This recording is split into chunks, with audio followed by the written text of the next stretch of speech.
It's elementary, my dear Watson. Did you know that Sherlock Holmes never said that once in any of the books? It's true. That's a piece of information you can throw out at your next college reunion. They'll think you're a genius. So there's that. But also, let's talk about searching for things on eBay. One theme throughout all of the videos here on this channel, the Ultra Advanced on eBay channel, the major theme is search engine. You need to be higher and higher every single day in the search engine. That's how you get more and more sales, is to be higher in the search engine. People don't search page after page when they're wanting to buy something. They just search and pretty much see the first one or two and pick one and buy it. Now, some savvy eBayers, a lot of them being sellers also, they will sort by price, including shipping. They'll know some of the tricks, but the most likely buyer of something doesn't do a whole lot of shopping. Now, men especially, but even the ladies these days do less and less shopping and more just buying what they see pretty fast on a phone. That's why it's hard to find a description on any reselling app, on Walmart's app, on Amazon's app. It's hard to find a description. It's hard to find a condition on used items. The app creators, eBay, Amazon, Walmart, they all think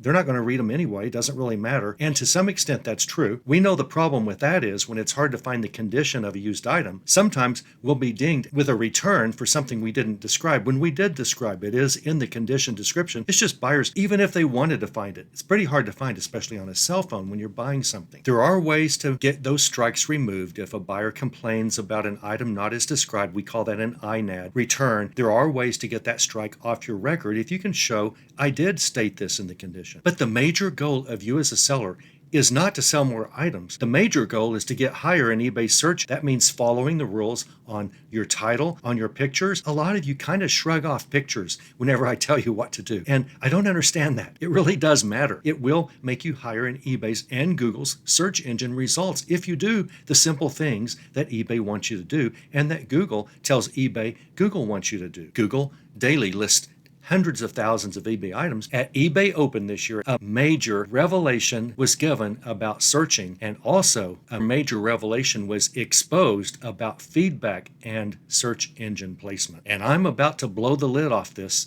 I won't be the first. eBay itself made this announcement. I don't think they were supposed to talk about this stuff. I think one of these slipped through that shouldn't have, and I'm going to show you what it is. This will blow you away. This will change everything that you've believed for a while about eBay and that we've discussed on this channel, even recently about eBay feedback. It's going to kind of bother you a little bit, but it's the truth. Do any of you know who this is? That's right, Bigfoot. Bigfoot has been found. No, this is actually a really nice guy. His name is Pete Dainty. He's the Senior Director of Search at eBay. Pete Dainty is a big deal to sellers. He is the architect for eBay search. He's the guy. He's the architect for eBay search, for eBay's search engine. This guy is the guy that handles everything from the top down. Sure, he's got programmers and people working under him that do a lot of the coding and stuff. He is the architect for eBay. He takes the blame for everything. He did at eBay Open. He said, I'm the one you blame for searches. And he's right. I'm telling you, he's the king of eBay search.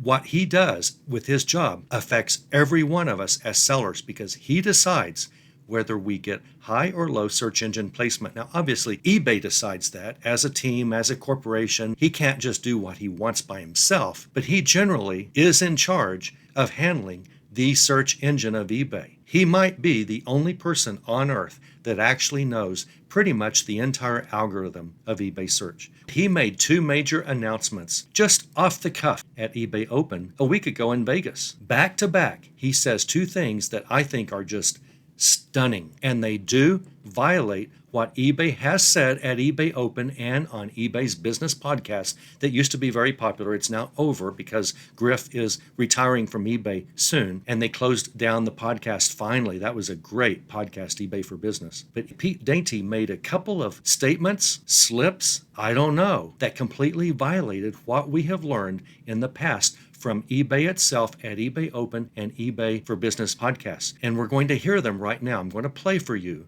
what Pete Dainty said to the world, to the eBay world last week. Here it is. Now, this kind of goes fast. He talks sort of run on with a lot of words back to back without pausing, sort of like I do. So I'll play a little bit and stop. Two things he says that at least one of them, the second one, I sort of think he says the quiet part out loud. So let's listen to Pete Dainty, the eBay architect of search, talk about a couple of issues related to the search engine for eBay that you and I need to know as a seller. I've got 5 minutes, so I need to just go through and Because yes, we do use item descriptions for search. Yes. Whoa. Yes, they use item descriptions for search. That means the descriptions that you write that we've been told make them less and less because they don't matter. We used to load those with keywords because we didn't have item specifics. I'm talking about back in the days of Noah when we used to use eBay and people would have to mail checks to buy things and we didn't have item specifics and we had to put everything in the description. We would have descriptions the size of War and Peace because we had to pack everything in the description. And those of us who were savvier, we would load it up with keywords. Like if we were selling Nike tennis shoes, we was Nike sneaker, Nike, Nike, Nike, all over the place to try to raise higher in the search results because the description was all there was that eBay could key on when it came to determining how high in the search our listing was to be. We've been told now for a long time, for many years, and we were told about 3 years ago on eBay for Business podcast that eBay no longer uses the description in a listing or the condition in a listing with the search engine. Well, Pete Dainty, the architect of eBay search, just said, yes, we use descriptions. So our descriptions help us rank in eBay's search engine. If you leave your description blank, like we've basically been told, write less. People don't read descriptions. Well, maybe they don't, but the architect of eBay search says eBay's search engine reads our descriptions and helps our placement based on what our descriptions say. I don't know how much credence they give to the description. It's probably low. I'm sure the title and item specifics count a lot more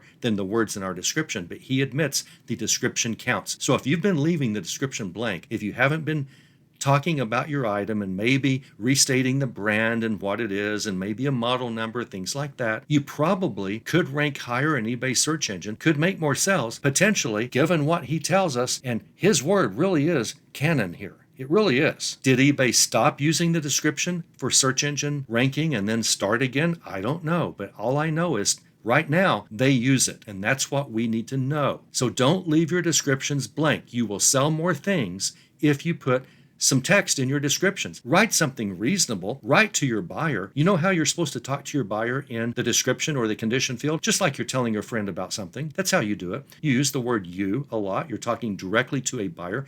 Your listing is seen by hopefully hundreds or thousands or tens of thousands of people, but you're just talking to one person at a time. Make it your friend, your best friend. Say, here's a Spirulina KitchenAid attachment kit. You'll really like it. It allows you to do spiral pasta and curly fries and things like that. That's the way you talk. But don't over talk. Don't talk too much, but just put some basic facts about your item and put the brand and the model and things like that because eBay uses our searches. Now, hopefully our description can convince a buyer who's on the fence to buy something if the buyer actually reads the description. So you want to make your description sound logical. You want it to be sentences. I recommend all bullet lists, 3, 4, 5, 6 bullet lists, just talking about your item. That's all you do. But now we know descriptions affect search engine ranking. That's important to know. Don't leave your descriptions blank. Let's continue, shall we? Just because you don't necessarily see it doesn't mean we're not using it. Other performance, feedback, shipping, handling time, return rate, it all matters. What? Did you hear what he said? I'm going to back that up. Other performance, feedback, shipping, handling.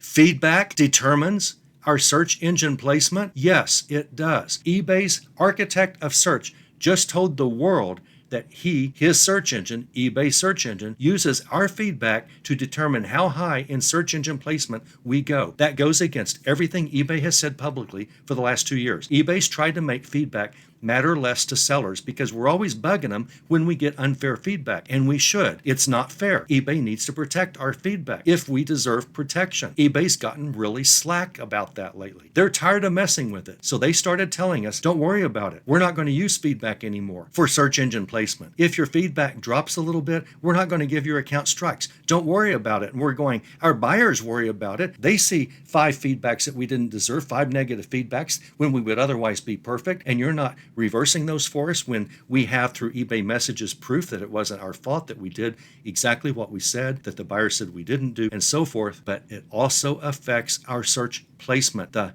better your feedback, the higher you are in eBay's search engine placement, which means the more sales you will make. Just from that, you're just going to be higher in the search, whether buyers see your feedback or not, kind of like the description. They don't have to read the description, but it counts on eBay search engine. It places us higher if we write a description that's got some keywords in it now. Maybe it always did, and eBay sort of lied to us, sort of fibbed to us maybe about not really using it. eBay has been saying that our feedback no longer affects our sales. And we know it does with buyers. We now know it affects our sales with eBay. eBay keys our search engine placement on our feedback. This guy, Pete Dainty, he just said it. He is the feedback guru. He's the guy. The guy just told the world they use feedback when it comes to our search engine ranks. And also shipping and handling times, return rates, all of that. So do you have a lot of returns? eBay will knock you down in the search engine. Don't have a lot of returns. Do you ship quickly? Ship faster. Do you ship 2 days? Try 1 day for a while. You'll be surprised how easy it is. Do you do 1 day now? Try same day. I've done a video on why same day shipping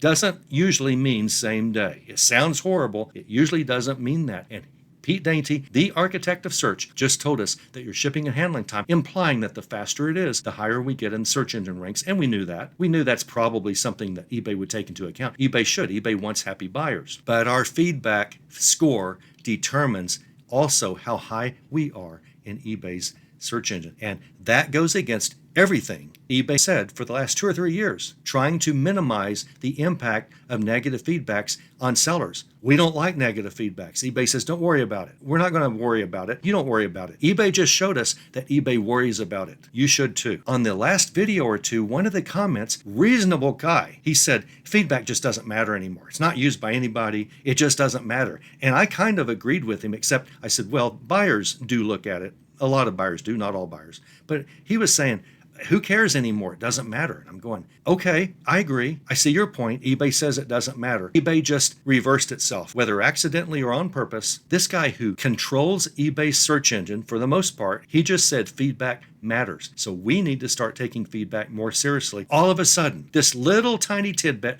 just thrown off the cuff means everything to us sellers. Feedback's back on the table as being something critical. Now, if you don't agree with this, please let me know below. I want to hear your response. Maybe you'll say, well, even if they do use feedback, it doesn't count that much. Okay, I don't know. What if it counts 1%? What if I get 1% better sales because my feedback, I've worried about it and tried to maintain positive feedback only? What if I get just 1% better sales? That's a whole lot of money over a year, 2 year, 3 or 4 years. I'm not in this for the short term. I'm in this for the long haul. You probably are too. I think it really matters. I'm open to reproof and correction. Let me know what you think.